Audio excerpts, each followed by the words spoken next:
کہ نبی پاک علیہ السلام کا نسب سلسلہ جو ہے فہر بن مالک سے ملتا ہے، ماں باپ دونوں کا جو نسب ہے جا کر ملتا ہے، اس لیے میرے آقا قریشی کہلائے۔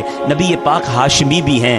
ہاشم کون تھے؟ آئیے یہ بھی سنتے ہیں۔ پیارے آقا کے پردادا کا نام تھا ہاشم۔ اصل نام ان کا پتہ کیا تھا؟ یہ تو ان کا نام پڑ گیا، ان کا اصل نام عمر تھا۔ انتہائی بہادر، بے حد سخی، اعلیٰ درجے کے مہمان نواز تھے۔ سبحان اللہ، پنجاب کے لوگ بڑی مہمان نوازی کرتے، سنو میرے آقا کے پردادا بھی بڑے مہمان نواز تھے۔ اچھا، مہمان نوازی کا عالم یہ تھا کہ ایک سال عرب میں قحط پڑ گیا تو لوگ دانے دانے کو محتاج ہو گئے، تو ملک کے شام سے انہوں نے خشک روٹیاں خریدی، اور حج پر جب حاجی آنے تھے تو ان روٹیوں کا چورا کیا، اونٹ کے گوشت کے شوربہ ملایا، سرید بنایا اور حاجیوں میں بانٹنے لگ گئے۔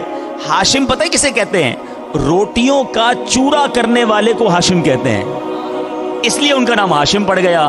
تو اب سمجھ آ گئی بھائی، فہر بن مالک قریش تھے اور عمر جو تھے پیارے آقا کے پردادا، ان کا لقب پڑا ہاشم، اور میرے آقا قریشی بھی کہلائے، ہاشمی بھی کہلائے۔ پیارے آقا علیہ السلام کے آباء و اجداد پر تو بہت کچھ ہے بیان کرنے کے لیے، مگر آج میں ولادت مصطفیٰ صلی اللہ تعالی علیہ وسلم سے پہلے کا ایک عظیم واقعہ سنانا چاہتا ہوں۔ میری نیت ہے انشاءاللہ مدنی چینل کے ناظرین وقتاً فوقتاً اس مہینے میں جو ہم بیانات کریں گے، پیارے آقا کی سیرت کو اس طرح بیان کرنا ہے کہ آج انشاءاللہ ہم کچھ ولادت سے پہلے کے واقعات، اور پھر جیسے جیسے موقع ملتا گیا تو انشاءاللہ ولادت کے وقت کے واقعات، نبی پاک کے بچپن کے واقعات، پیارے آقا کی مکی زندگی کے واقعات، اعلان نبوت سے پہلے کی باتیں، اعلان نبوت کے بعد کا تذکرہ، پھر سبحان اللہ ہجرت مدینہ کا تذکرہ، پھر بدری زندگی کی باتیں، اور انشاءاللہ زندگی رہی تو غزوہ احد، غزوہ بدر، نبی پاک کی زندگی کے مختلف ادوار کو مختلف سیشن میں مدنی چینل کے ناظرین کے لیے بیان بھی کرنا ہے، ریکارڈ بھی کرنا ہے۔ لیکن اتنے سارے بیانات کا انتظار کیوں کرتے ہیں؟ اللہ سلامت رکھے دعوت اسلامی کو شاندار کتابیں مکتبۃ المدینہ نے عطا کر دی ہیں۔ بہت خوبصورت دو کتابوں کا نام لوں گا اس مہینے میں، تو ان کتابوں کو ضرور پڑھنا چاہیے تاکہ جس نبی کا میلاد منا رہے ہیں ان کی باتیں تو پتہ ہوں، ان کا انداز تو پتہ ہو، ان کی زندگی کے بارے میں معلومات تو ہو۔ تو ایک کتاب کا نام ہے سیرت رسول عربی، اور دوسری کتاب ہے سیرت مصطفیٰ صلی اللہ تعالی علیہ وسلم۔ یہ دونوں کتابیں آپ کو مکتبۃ المدینہ سے مل جائیں گی۔ اچھا، دعوت اسلامی کا کمال دیکھیں، پیسے تو کمانے نہیں ہیں، اگر آپ نے خریدنا نہیں ہے تو نہ خریدیں، انٹرنیٹ سے فری میں ڈاؤن لوڈ کر لیں، دعوت اسلامی .net پر یہ دونوں کتابیں موجود ہیں۔ پڑھیے تو صحیح، نبی پاک سے محبت میں اضافہ ہوگا، مزید عشق رسول بڑھے گا۔ تو ایک واقعہ جو ہمارے ایمان کو بھی جلا بخشتا ہے، ہمارے عقیدے کو بھی تقویت دیتا ہے، نبی پاک کی شان بھی بیان کرتا ہے، اور یہ واقعہ قرآنی واقعہ ہے۔ اور یہ واقعہ کون سا واقعہ ہے؟ جس کو ہم سورہ فیل میں پڑھتے ہیں، سنتے ہیں، ہاتھی والا واقعہ۔ یہ واقعہ کیا تھا میرے میٹھے اسلامی بھائیوں؟ نبی پاک کی پیدائش سے 55 دن پہلے، کتنے دن پہلے؟ ریپیٹ کریں گے، کتنے دن پہلے؟ 55 دن پہلے یمن کا بادشاہ ابرہا، اس نے جناب پلان کیا کہ ہاتھیوں کا لشکر لے کر جاؤں گا اور کعبے کو ڈھا دینا ہے، نہ کعبہ رہے گا، نہ مسلمان اس کا طواف کرنے جائیں گے، نہ حج کریں گے۔ اب اس نے لشکر تیار کیا، بڑے بڑے ہاتھی، اور جس ہاتھی پر وہ خود بیٹھا تھا وہ ہاتھی، اس کا نام تھا محمود، بڑا بڑا ہاتھی تھا۔ اب جناب وہ لے کر مکہ پاک پہنچا۔ اب مکہ پاک میں جیسے پہنچا تو وہاں جو ہے وہ ابرہا سپہ سالار کا نام تھا، تو حضرت عبد المطلب جو تھے پیارے آقا علیہ السلام کے مبارک دادا شریف، وہ گئے، اور جا کر جب ملنے گئے تو ابرہا نے بڑے اس کو احتشام کے ساتھ، بڑے آنر کے ساتھ بٹھایا کہ قریش کے سردار آئے ہیں۔ تو اس نے کیا کیا تھا؟ ابرہا نے خوف پھیلانے کے لیے مکے کے لوگوں کے مویشی، مال مویشی، گھوڑے، اونٹ وہ پہلے سے گرفتار کر لیے۔ ایک عجیب سا خوف پھیل گیا تھا۔ تو حضرت عبد المطلب گئے اور جا کر کہا کہ آپ نے ہمارے شہر کے لوگوں کے اونٹ لے لیے، جانور قبضہ کر لیا ہے۔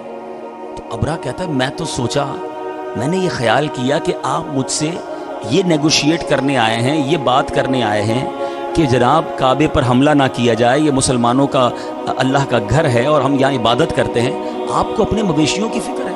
میں تو سمجھا آپ سردار ہیں اور سرداروں والی بات کریں گے۔ اللہ اکبر! حضرت عبد المطلب نے اس دن جو تاریخی الفاظ کہے، دلوں پہ نقش کرنے کے قابل ہیں، اللہ اکبر! وہ کیا کہتے ہیں؟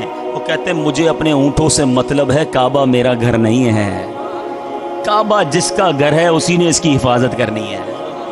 ابرہہ کے لیے بالکل نئی بات تھی، یعنی ہو سکتا ہے وہ یہ سمجھ رہا ہو کہ سرنڈر کر رہے ہیں، ڈر رہے ہیں، کہ ٹھیک ہے اس نے اعلان کیا ان کو سارے مویشی دے دو، سارے مویشی دے دیے۔ حضرت عبد المطلب نے اپنی قوم کے پاس جا کر ایک عظیم اعلان کیا کہ اے قوم کے لوگوں، اب تم پہاڑوں پر چلے جاؤ، مکے کو خالی کر دو۔ یہ دنیا کی عجیب جنگ تھی کہ کوئی ریٹیلیشن کے لیے موجود نہیں تھا، کوئی جناب کسی فوج کو روکنے کے لیے موجود نہیں تھا۔ ایک طرف کعبے کو ڈھانے کا پلان ہے، تہس نہس کرنے کا ارادہ ہے، دوسری طرف مسلمانوں میں اعلان کیا جا رہا ہے، اس وقت کے ایمان والوں میں اعلان کیا جا رہا ہے کہ دور ہٹ جاؤ، کوئی سامنے نہ آئے، اپنے مال مویشی، اپنا مال و اسباب لو اور پہاڑوں پہ چلے جاؤ۔ مکے کے لوگ پہاڑوں پر چلے گئے۔ آج بھی مکہ شریف دیکھیں تو کعبے کے چاروں طرف پہاڑ ہیں، گویا وہ پہاڑوں پر کھڑے ہو کر رب کی قدرت کا نظارہ دیکھنا چاہتے تھے۔ حضرت عبد المطلب نے قوم کو تو اوپر بھیجا، خود کعبے پر آتے ہیں، کعبے کا دروازہ تھامتے ہیں اور گریہ وزاری کرتے ہوئے رب عز و جل کی بارگاہ میں دعا کرتے ہیں کہ اے اللہ عز و جل، اے میرے مالک، بے شک ہر شخص اپنے گھر کی حفاظت کرتا ہے، لہٰذا تو بھی اپنے گھر کی حفاظت فرما اور ان